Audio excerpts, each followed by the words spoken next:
Esse protagonista precisa dominar o mundo, mas é um completo tarado. O episódio começa com uma atmosfera sombria, daquelas que já sabemos que algo épico está prestes a acontecer. E não demora muito para entrarmos de cabeça em uma reunião entre duas mulheres misteriosas e um agente da poderosa organização. E o que elas têm a dizer? Preparem-se para a surpresa. Neste universo, existem inúmeros planetas parecidíssimos com a Terra e ele precisa dominar um desses planetas, mas a reviravolta não para por aí. O nosso protagonista, que normalmente seria o herói que todos esperamos, nos surpreende expressando preocupação não com a missão em si. Ele só não entendia o porquê dele ainda não ter sido enviado para um planeta que tivesse diversas garotas peitudas. Ele ainda diz que pode aceitar o fato daquelas duas estarem vestidas de cosplay, mas não ter sido enviado para um planeta de mulheres avantajadas é o cúmulo.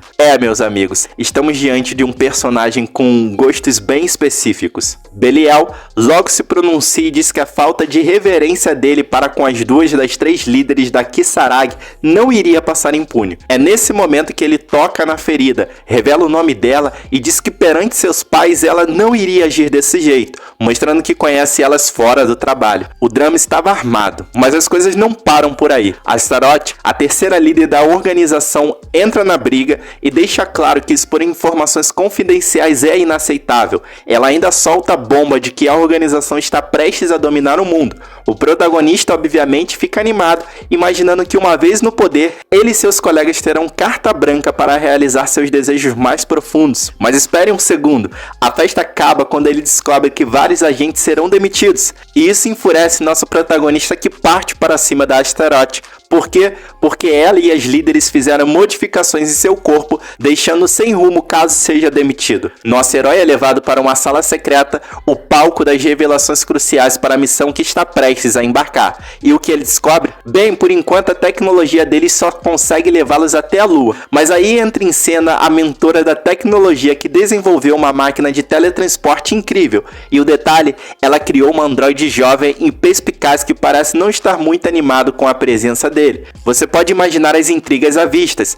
Ela explica que por ele ser uma anta, ela será o cérebro da missão dele e que se por algum motivo ele tentar alguma coisa com ela, ela explode seu núcleo. Duas missões críticas são designadas para ele. Primeiro, estabelecer uma base e criar um dispositivo de teletransporte com coordenadas específicas da Terra. Segundo, coletar o máximo de informações possíveis desse lugar misterioso. A magnitude da missão o surpreende e ele começa a sentir a pressão. Uma das líderes do grupo o tranquiliza dizendo que confia muito nele. Mas a reviravolta chega quando ele tenta, digamos, avançar na líder do grupo. O que ele queria com isso? Bem, tocar os seus seios e roubar um beijo, é claro. Mas a rejeição é imediata e ele é literalmente empurrado para dentro do dispositivo de teletransporte. E aí, meu amigo, a confiança que ele tinha de ter sido escolhido por Astaroth foi por água abaixo. Descobre que ele foi escolhido aleatoriamente por dados e que a máquina nunca foi testada. A adrenalina está lá em cima. Ele é teletransportado para partes desconhecidas com uma promessa em mente: vingança quando voltar à base por ter sido usado como cobaia. A operação de transporte foi um sucesso, mas aí começou a verdadeira loucura. Nosso protagonista se viu caindo de uma altitude incrível, mais de 30 mil pés no ar, sem habilidade de aterrissagem em seu robô avançado. Mas para a sorte dele, nosso androide estava lá com um paraquedas de sobrevivência. Felizmente, o pouso ocorreu sem incidentes e o nosso herói está pronto para começar a construção da base. Mas o que é isso? Um balde de água fria. Descobre que a construção vai levar cerca de 30 dias. Ele fica furioso, se sentindo enganado. Mas as surpresas não param por aí. Suas reclamações se desfazem quando a jovem androide injeta nanomáquinas em seu sistema para fortalecer sua imunidade. Ele está cansado e não quer saber de caminhar até a base. Ele quer tentar pedir um veículo pelo sistema de teletransporte, só que a Android explica que isso requer pontos de maldade. E claro, ele só tem 300. Ele se orgulha desses pontos e ter que usar é um sacrilégio. Mas a garota não perde tempo e o chama de tolo, explicando como o sistema de pontos funciona. É uma verdadeira aula sobre como a organização avalia as ações dos membros e ela relata que ele é tão idiota que deve trocar os pontos por revistas obscenas. Mas a diversão não dura muito, porque dinossauros gigantes aparecem do nada e começam a persegui-lo. Ele fica furioso por ser enganado novamente e parte para o ataque. O robô, que estava usando como um escudo humano, o chantageia para que ele gaste seus pontos de maldade em uma espingarda. Ele não tem escolha a não ser aceitar e a ação continua. Nosso protagonista está em apuros, mesmo com seu traje de alta tecnologia, as criaturas são formidáveis, mas com a espingarda em mãos, a garota finalmente as derrota. E então, para adicionar ainda mais confusão, uma soldada robusta a cavalo aparece no local, pronta para investigar o que diabos eles estão fazendo em seu território. Inicialmente, nosso grupo não entendia uma palavra do que a misteriosa mulher estava dizendo, mas eis que a garotinha androide resolveu dar um show de adaptação linguística. Ela começa a enviar interpretações diretas para o Agente 6 por meio do chip implantado em sua cabeça, e assim eles começam a entender a situação. Mas a cereja do bolo vem quando a garotinha robô se coloca à frente e negocia com a poderosa Amazona. Qual a desculpa? Nosso protagonista é apresentado como um super soldado do país vizinho, ferido e com problemas mentais após salvá-la. Surpreendentemente, a Amazona acredita nessa história e se apresenta como Snow,